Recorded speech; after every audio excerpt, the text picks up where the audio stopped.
grandes gueules. Parler beaucoup, manger l'argent, voyager beaucoup seulement, mais travailler beaucoup, créer des choses, emploi des jeunes, non, non, non. Les dirigeants africains, les dirigeants sont comme ça. Les grandes gueules.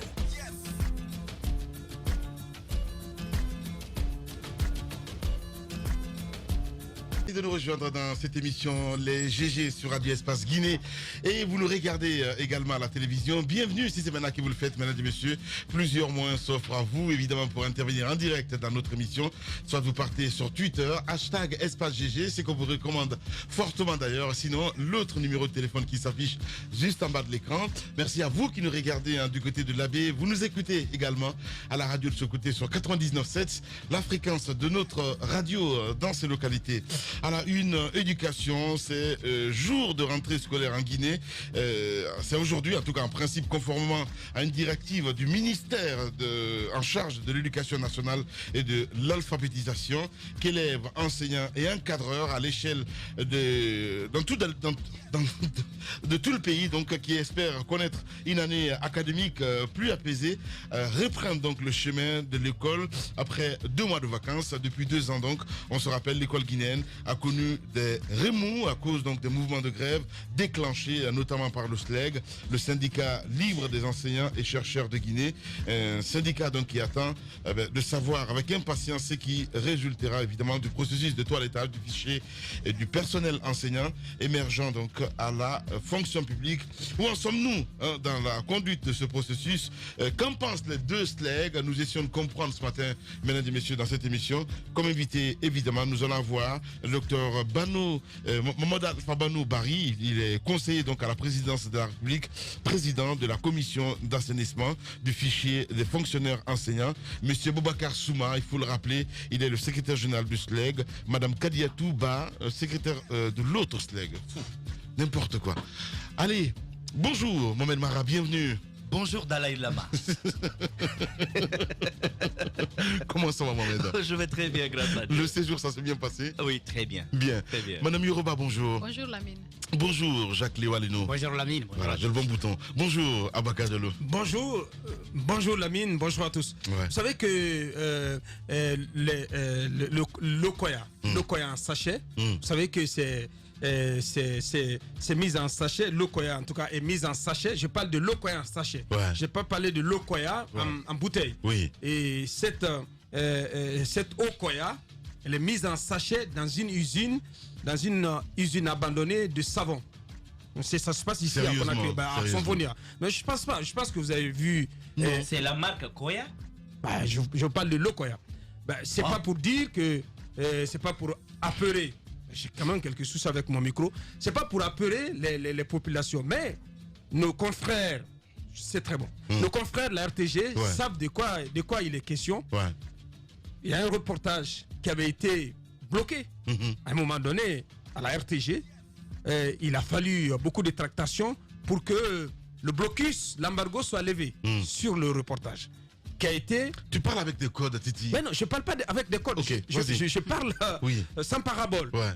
C'était une mission, un reportage qui porte sur une mission commanditée par le ministère de l'Industrie et des PME, donc qui s'est déployé au niveau de cette usine qui se trouve à Sonfonia. C'est l'une des, selon mes informations, la toute première usine donc installé en République de Guinée par un privé. En l'occurrence, le Malien Askia Mohamed, que Mohamed Mara connaît, qui est dans beaucoup d'autres activités. Alors, c'est dans cette usine, moi j'ai vu les images, mais j'ai halluciné. C'est insupportable. Quand on vous dit que c'est dans cette usine complètement à l'abandon, mais vous voyez les installations, mais la mine, ça date de Mathusalem. Pourquoi ils ont bloqué le reportage à la télé? Non, je pense que j'ai pas pu en savoir davantage, mais je crois que on avait voulu dissimuler les choses. Apparemment, il y aurait eu de la pression, donc de la pression venant de l'homme d'affaires Sagalé, parce que Sagalé qui est mis en cause dans cette histoire, qui n'aurait pas voulu que ce reportage soit diffusé. Ce n'est pas la première fois. Voilà, que ce reportage soit diffusé. Vous savez qu'il y a un bras de fer entre lui et Sagalé et cet homme d'affaires malien Askia Mohamed. Parce que c'est Askia Mohamed qui lui a cédé, qui lui a donc vendu son usine à l'époque à un peu plus d'1 million de dollars américains, ce qui représentait beaucoup d'argent. Mais cet argent, il n'a jamais payé. Ouais. Il n'a jamais payé cet argent à Askia Mohamed. Donc il y a eu une longue bataille judiciaire, finalement, qui s'est dénouée il y a quelques semaines devant la Cour suprême, donc, qui a tranché en faveur de Askia, qui donc était en droit désormais de reprendre son usine. Oui. Sauf que le monsieur s'est rendu sur les lieux en compagnie donc d'inspecteurs du ministère de l'Industrie et des PME. Mais c'est la catastrophe sur place. Ouais. Quand on vous dit que c'est dans ces conditions, dans ces installations vétustes, complètement dégradées,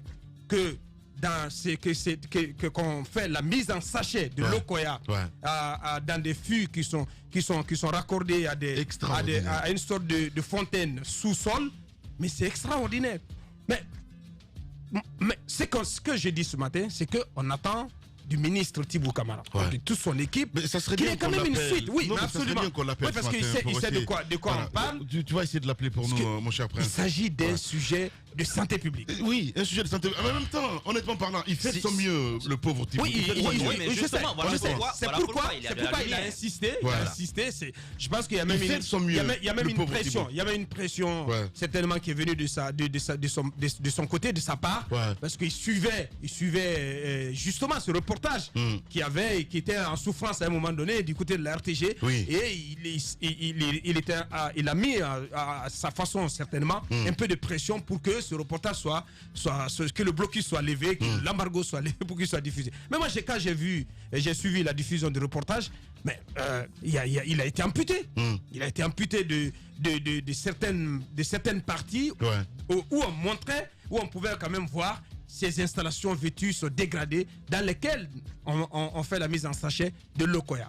Donc c'est pour dire qu'il faut faire très très attention. L'État doit prendre ses responsabilités à travers le ministère de l'Industrie pour arrêter ce qui se passe dans cette ex-usine de savon qui est totalement à l'abandon. On ne peut pas se permettre de mettre en sachet l'Okoya dans ces conditions. Voilà. C'est extrêmement grave. Juste dommage, hein, mon cher Jacques Liwaleno.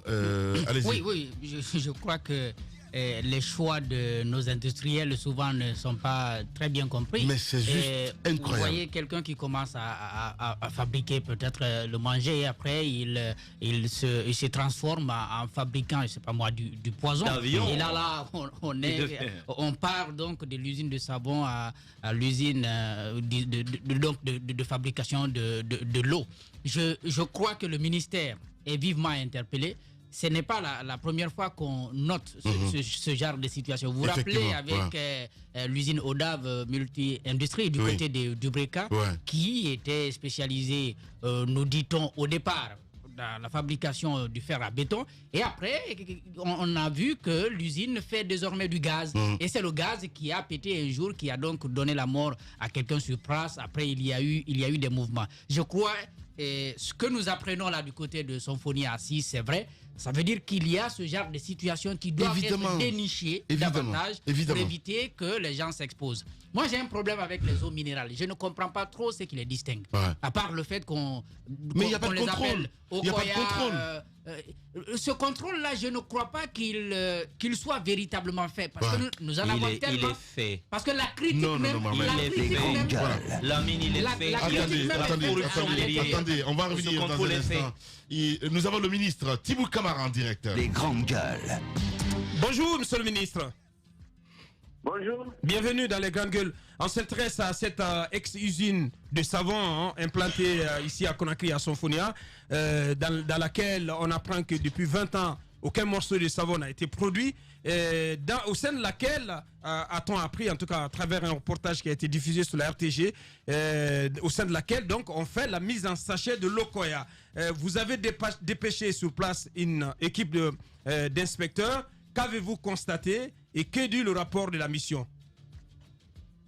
Écoutez, d'abord, le sujet dont vous parlez est à la fois une affaire judiciaire et une affaire qui relève la compétence du ministère. Une affaire judiciaire parce que c'est un conflit qui oppose l'opérateur économique Askia à notre compatriote Stagalais depuis de longues années, à travers notamment la Société Générale des Banques c'est une procédure judiciaire qui était en cours depuis de longues années, donc je pense l'aboutissement ne devrait pas tarder avec un arrêt ultime de la Cour suprême pour déterminer enfin qui des deux opérateurs qui revendiquent chacun sa raison, finalement, aura raison dans ce dossier. Ouais. Si vous voulez, ça c'est l'aspect judiciaire. Justement. Dossier, ouais. Dans lequel, d'ailleurs, nous ne pouvons pas interférer, puisque nous ne pouvons pas statuer à la place de la justice sur un litige qui oppose deux opérateurs économiques. Maintenant, à ce qui nous concerne, nous avons été sollicités pour aller faire l'état des lieux après ce conflit qui a été porté devant la justice. Donc, indépendamment du processus judiciaire qui est en cours, nous avons souhaité quand même nous enquérir dans l'esprit des directives que nous avons édictées pour justement faire l'état des lieux général de l'évolution des industries dans notre pays. Nous avons été sollicités pour aller sur le terrain, faire un constat sur l'état de l'usine et les activités qui s'y déroulent. Et l'inspection générale du ministère va produire un rapport à l'issue duquel, naturellement, nous allons prendre les décisions qui s'imposent. Oui, monsieur le ministre, on vous voit beaucoup sur le terrain, évidemment, une manière d'interpeller ces industriels, si on peut se dire ainsi. Ce reportage bloqué à la télévision, beaucoup de Guinéens vous écoutent ce matin. Rassurez-nous que ce qu'on a vu, en tout cas, ce que les téléspectateurs de la RTG ont vu à la télévision, ça ne met pas en danger la santé, parce que c'est juste catastrophique. En tout cas, si je me fie à ce qu'Abakar Diallo me dit ce matin. Bon, je pense qu'il n'y a pas eu... Et pourquoi le blocage à la télévision, justement? Bon, ça fait deux sujets à la fois. Laissez-moi répondre au fur et à mesure. Je vais répondre sur la question du risque pour la santé publique, de l'activité de certaines industries dans le pays. Comme je viens de l'indiquer, j'avais bien précisé que lorsqu'il s'agit de prendre mes responsabilités à travers les fonctions qui m'ont été confiées, ma main ne tremblera pas, parce que tout le monde sait dans ce pays que chacun sait absolument ce qu'il faut faire, mais personne ne sait qu'il y a lieu de faire.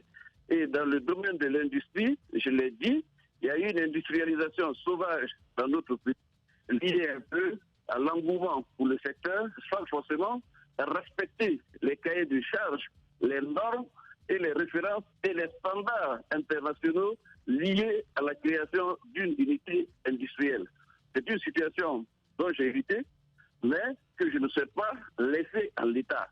C'est pourquoi, malgré les cris qui sont élevés ça et là pour parler d'une chasse aux sorcières que le ministère aurait décidé d'ouvrir, j'ai commencé par rappeler les règles, fixer les orientations du ministère pour assainir ce milieu où nous voulons, bien sûr, qu'il y ait des industries, mais des industries saines, qui ne comportent aucun risque pour la santé publique et qui ne compromettent pas l'environnement de vie des populations. Et donc, nous avons donné, nous avons donné un délai, dans un premier temps, aux industries existantes dans notre pays, par elles-mêmes, de se faire connaître, pour que nous ayons un fichier exhaustif, ce qui n'est pas le cas, puisque les industries pullulent à travers le pays, pour que nous ayons un répertoire exhaustif de toutes les industries avec leur domaine d'activité dans le pays. Et ensuite, si ce n'est pas complet, nous allons compléter le travail par nos équipes. Et ensuite, nous allons procéder au contrôle. Bien, monsieur Thibaut Camara, il faut le rappeler, un ministre de l'Industrie en direct ce matin chez les GG. Allez-y, Mohamed Mara. Alors, rassurez-nous, monsieur le ministre, des eaux de consommation mises en sachet dans un lieu inapproprié, est-ce qu'une mission sera précipitée là-bas? Est-ce qu'il va y avoir un contrôle de qualité? Et est-ce que les médias, notamment donc, et par ricochet le public, auront accès au rapport? Est-ce qu'aujourd'hui, on peut être sûr que l'eau que nous consommons à travers les sachets Koya est propre à la consommation? C'est cela la question que nous vous posons ce matin. D'abord, je pense que, comme je l'ai dit, il faut toujours ne pas céder à l'émotion. Parce que, à ma connaissance et à ce jour, il existe d'abord, à travers l'IGNM, l'Institut guinéen de normalisation et de météorologie, des contrôles périodiques qui s'opèrent dans les unités, notamment un pignon sur rue, comme les autres cas, dont la qualité de l'eau est certifiée par des des laboratoires autres que... Oui, mais monsieur le ministre, vous savez très bien que le public ne se fie pas suffisamment quand même à ces contrôles-là, parce qu'on se rappelle, il y a encore un peu plus de 2 ans, dans ce même studio, on avait à l'époque, nous-mêmes, journalistes, relevé qu'il y avait des sachets d'eau Koya qui étaient déjà périmés. La mine, je pense que vous vous en souvenez tous. Oui. Et on a examiné cela, on a exhibé cela ici avec les dates. Or, l'Institut, justement, de normalisation était là. Qu'est-ce qu'elle fait? Est-ce qu'on peut vraiment se fier à cet institut aujourd'hui? Monsieur Mara, je pense que l'IGNM fait du mieux qu'il peut le travail dans les conditions que nous connaissons, mais lui-même, en tant qu'institut limité dans ses moyens, a souvent recours à des services d'autres laboratoires plus compétents et mieux équipés afin de déterminer la qualité des produits qui sont sur le marché. Il y a également un institut de contrôle de qualité qui est domicilié au niveau du ministère du Commerce, qui procède... Monsieur le ministre, mais vous permettez... Mais si, mais vous permettez, parce que les questions... Il s'agit là d'une question de santé publique, monsieur le ministre. Qui vous ont été adressées, elles sont tellement précises. On vous a demandé... Oui, on vous a demandé de savoir, est-ce que, à date, parce que vous avez déployé sur place déjà une mission qui a constaté ce qu'elle a pu constater. Est-ce que, à date, au regard de ce qui a été relevé comme données sur le terrain dans l'enceinte de cette unité industrielle, est-ce que vous pouvez attester du fait que l'eau Koya qui est mise en sachet dans cette unité, dans ces conditions, est propre ou pas à la consommation humaine? Mais vous savez, lorsqu'il s'agit de qualité de produits, ce n'est pas des déclarations ou des incantations ou des suspicions, même si elles étaient légitimes. Le plus souvent, et ça aussi, il faut le déplorer dans notre pays, chacun se fait expert de tout. Moi, je n'ai pas vocation à déterminer la qualité d'un produit qui est mis sur le marché. Il y a des laboratoires appropriés, il y a des instituts dont c'est la vocation, et je viens de vous dire, lorsque, sur le plan local, national, nous n'arrivons pas à procéder au contrôle requis, nous faisons recours à des laboratoires à l'étranger qui sont compétents. Et je pense d'ailleurs que les eaux de Koya travaillent en étroite collaboration avec la SGS et d'autres instituts de réputation beaucoup plus établis et moins contestables que les conditions parfois dans lesquelles travaillent nos instituts et qui suscitent chez certains d'entre nous un sentiment de doute et de scepticisme. Donc, Monsieur le ministre, peut-être qu'on va davantage insister. Vous dites qu'il y a des laboratoires donc, qui peuvent travailler. Puisque vous êtes au courant, vous savez très bien qu'il y a ces conditions-là dans lesquelles l'eau est mise en sachet du côté de Symphonia. Est-ce qu'aujourd'hui, vos services ont travaillé, ont fait un travail, ils ont fourni un rapport qui est disponible, par exemple, qui atteste que cette eau-là peut être consommée sans risque? Je vous dis que c'est nous-mêmes qui avons souhaité qu'il y ait cette équipe sur le terrain pour travailler et nous rendre compte de tout ce que vous venez de dire. Et je viens de dire, dans un contexte beaucoup plus général, nous n'avons pas attendu d'être interpellés pour nous-mêmes à partir du constat que j'ai eu à faire, d'abord au cours de la conférence de presse gouvernementale et ensuite au cours d'une conférence de presse que j'ai animée pour énoncer les directives que nous avons prises pour assainir le climat de l'industrie, pour protéger la santé et notre environnement de vie. Quand je l'ai fait en âme et conscience, en toute responsabilité par rapport aux attributions qui sont celles du ministère. Je pense que aujourd'hui, chacun sait, aussi bien dans l'industrie que dans beaucoup d'autres domaines de la vie nationale, il y a une nécessité impérieuse de mettre de l'ordre et de créer les meilleures conditions pour que les activités s'exercent dans la légalité. Donc, l'équipe a déjà été sur le terrain. Et nos instituts, je peux vous montrer les certificats qui sont délivrés à l'issue des contrôles. Nous avons même un nouveau laboratoire qui est au niveau de Gamal, qui est quand même assez performant, où aussi nous faisons des prélèvements pour procéder à des contrôles. Donc le contrôle, il se fait et nous souhaitons qu'il se fasse de manière plus systématique et avec des moyens plus importants, même s'il faut renforcer, et ça c'est prévu. Aujourd'hui, nous avons acquis quelques équipements qui vont venir pour renforcer déjà les capacités internes, mais en attendant, nous sommes obligés lorsque nous atteignons nos limites sur le plan national, de recourir à des instituts, des laboratoires plus compétents pour attester la qualité d'un prix de la qualité d'un produit qui est mis sur le marché guinéen. Donc, rassurez-vous, jusqu'à maintenant, ce travail qui se fait, sans bruit et dans la plus grande discrétion, parce que c'est cela aussi l'État. Ce n'est pas, je vous dis toujours que moi, je préfère l'efficacité de l'action à l'agitation du bruit ou parfois médiatique. Le ministre d'État Tibou Camara en direct ce matin chez les GG. Allez-y, Madame Hiro. Alors Monsieur le ministre, est-ce qu'on peut estimer, parce que vous avez dit que vous avez déjà pris l'initiative, il y a une équipe qui s'est rendue sur les lieux, est-ce que depuis vous avez pris des dispositions, est-ce que vous avez réussi à vérifier par rapport au sujet dont on parle, est-ce que vous vous êtes rendu sur les lieux pour remarquer si oui ou non les conditions d'enchâssement ont changé? Non, écoutez, je pense que d'abord, l'usine, à l'heure actuelle, est pratiquement, entre guillemets, sous séquestre, parce qu'il y a des forces de l'ordre qui sont déployées sur les lieux. Depuis quelque temps, il n'y a pas d'activité sur l'usine. Ça, c'est formel, parce que à la suite de la décision de justice qui a été rendue, les forces de l'ordre ont requis sur les lieux au bénéfice de Askia, en attendant le verdict de la Cour suprême. Donc, à ce jour, il n'y a pas d'activité sur le site. Il est complètement fermé, occupé par les forces de l'ordre à la réquisition de la justice. Donc, ce qu'il faut savoir, c'est non seulement la qualité de l'eau qui pourrait être produite là, mais la qualité de l'eau produite sur l'ensemble du territoire national.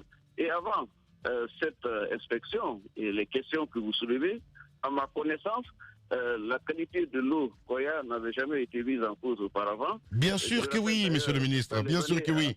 Bien sûr que oui. Vous n'avez pas toutes les informations. Allez-y. Est-ce qu'au moins, en attendant que l'Institut de normalisation, l'IGNM, travaille donc en collaboration avec d'autres structures spécialisées, des laboratoires, est-ce qu'au visa de ce qui a été constaté, est-ce que vous pouvez au moins recommander que l'eau Koya qui est mise en sachet dans ces conditions à Sonfonia, dans cette ex-usine de savon, que cette eau Koya, du moins en sachet, ne soit pas pour le moment commercialisée. Est-ce que pour le moment on peut suspendre la commercialisation en attendant les résultats donc des laboratoires? Non, tous les produits qui sont douteux sont systématiquement interdits de vente ou retirés sur le marché. Comme je vous dis, c'est un travail qui se fait. Mais c'est le cas aujourd'hui avec l'eau Koya en sachet. Il y a même des usines que nous fermons périodiquement parce que nous estimons, sans qu'il y ait un risque ou sans qu'il y ait eu un drame ou un incident, parce que nous sommes dans la prévention, nous ne faisons pas le médecin après la mort. Lorsque nous constatons, pour une raison ou pour une autre, une industrie évolue en marge des normes édictées et des règles de bonne conduite, nous procédons à la fermeture des usines et ce n'est pas un cas isolé que chaque fois les usines soient obligées, pas seulement pour une question de santé, mais de sécurité également pour les travailleurs dans ces usines, lorsque nous estimons qu'elles ne sont pas en conformité avec les règles de sécurité et d'hygiène, nous procédons à la fermeture totale, partielle, le temps que les gens remplissent à nouveau le cahier de charge. Ça, c'est tous les jours, vous pouvez vous en informer. Donc, alors peut-être sur la question, peut-être dernière question. Ce matin, monsieur le ministre, parce que beaucoup de Guinéens vous écoutent, des millions de Guinéens d'ici et d'ailleurs vous écoutent, qu'est-ce que vous recommandez? Est-ce que vous êtes à même de dire aux Guinéens de continuer à consommer l'eau Koya en sachet? Est-ce que vous les encouragez, vous les exhortez à en consommer ou pas ce matin? Écoutez, Abaka, sincèrement, je ne voudrais pas être à la place de ceux qui sont habilités à faire un travail. Moi, je sais les limites de mes compétences et je connais mes responsabilités. Je ne peux pas m'ériger en procureur ou en justicier national pour appeler à la vindicte contre un produit ou contre un opérateur. C'est sur la base des résultats, pas de l'émotion que beaucoup d'entre nous manifestent souvent. Vous avez eu beaucoup de cas ici où on a crié au voleur et après vérification, on s'est rendu compte qu'il n'en est rien. Vous savez qu'il y a pas mal d'exemples de ce genre. On a vu un exemple emblématique dans le domaine de l'alimentation récemment, où on a fait une descente chez un opérateur. Oui, effectivement, avec Kéboro. Et après, on s'est rendu compte qu'il n'en était absolument rien. Effectivement, je comprends. Vous ne jouez pas un petit peu au Kéboro ce matin, M. Tibou Camara. C'est bien, c'est responsable.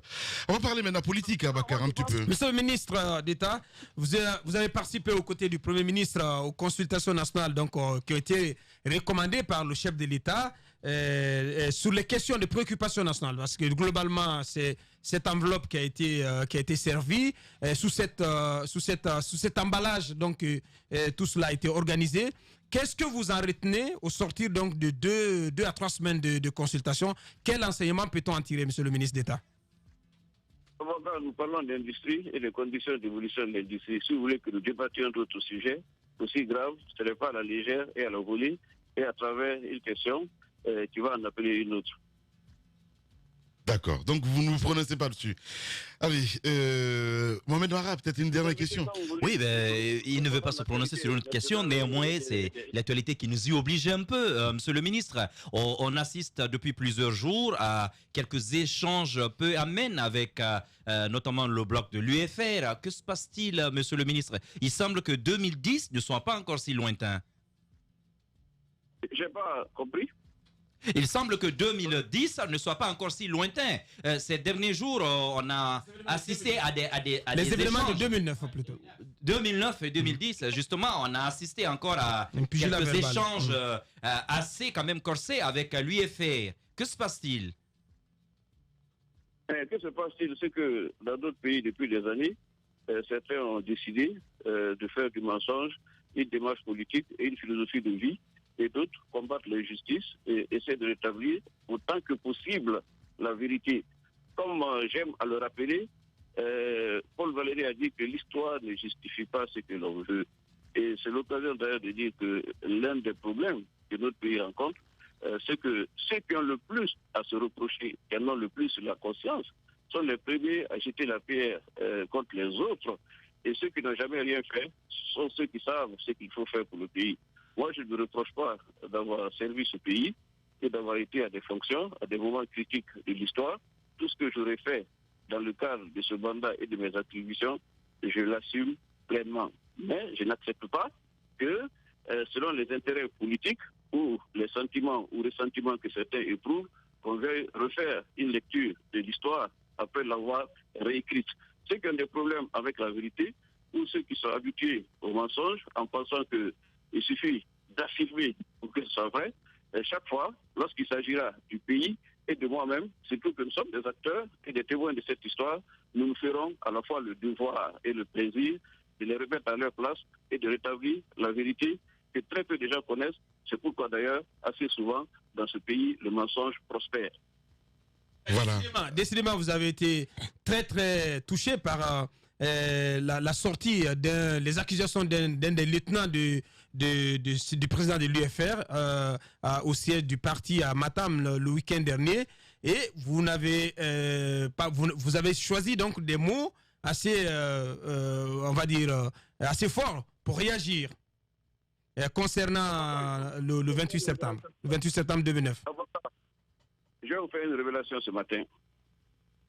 Le 28 septembre, je n'ai pas été mêlé à ces événements, mais je vais vous dire aujourd'hui la raison pour laquelle j'ai été appelé à la justice. La seule et unique raison.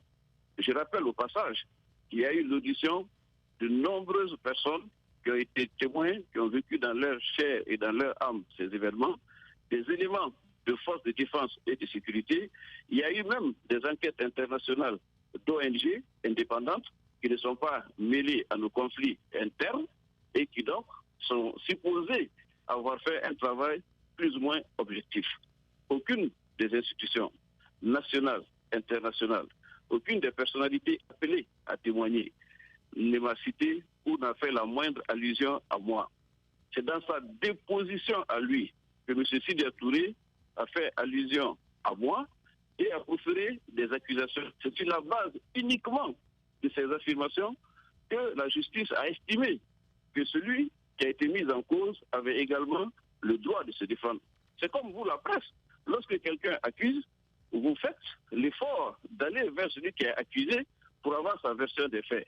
Autrement dit, s'il n'y avait pas eu cette déposition de Sidya, jamais je n'aurais été intéressé de près ou de loin à cette affaire du 28 septembre. C'est dans sa déposition qu'il a parlé de Tibou Kamara, parce que comme vous l'avez dit, 2010 n'est pas loin, et tout le monde sait la frustration et la haine que Sidya éprouve depuis ce destin présidentiel supposé avoir été entravé par moi en 2010.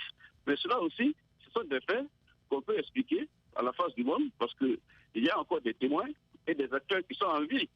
Donc, le conflit, s'il y a lieu avec M.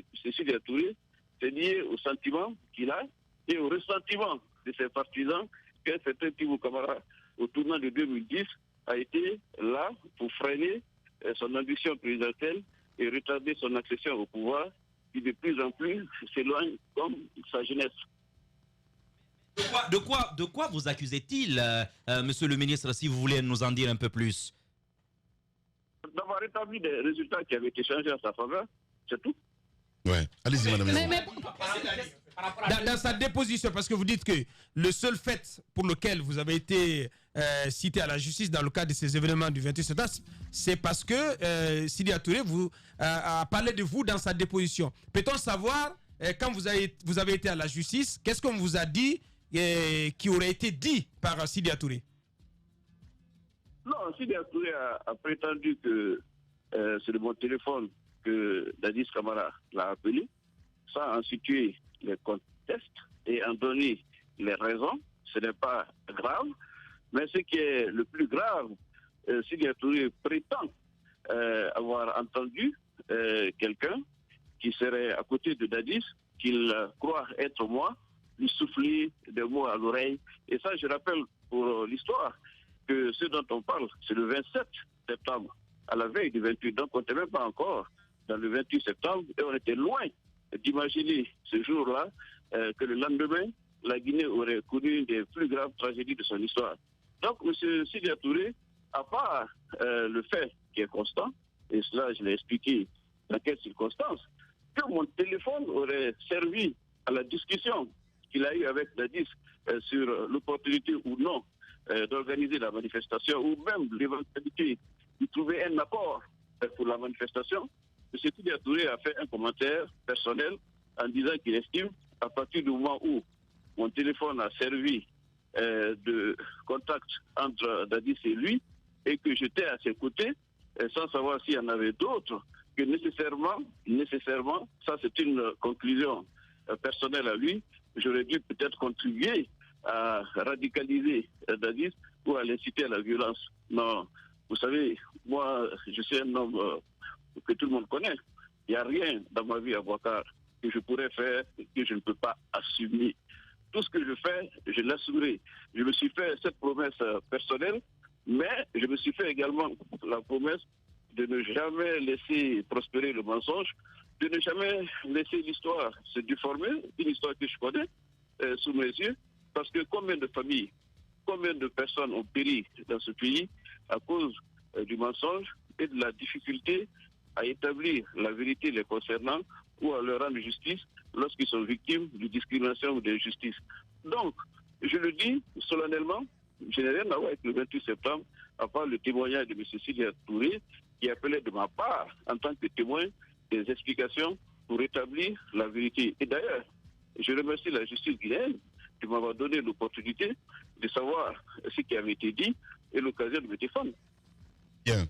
Est-ce que vous aviez ou bien vous auriez dit aussi que si Sidya Touré peut-être avait accepté la sollicitation de Dadis qui appelait à surseoir à la marche, qu'il n'y aurait pas eu le 28 septembre? Est-ce que vous avez dit ça à un moment donné? Ben, ce qui est écrit, c'est pas dit, c'est encore mieux que dit, puisque c'est écrit. C'est écrit. Ouais.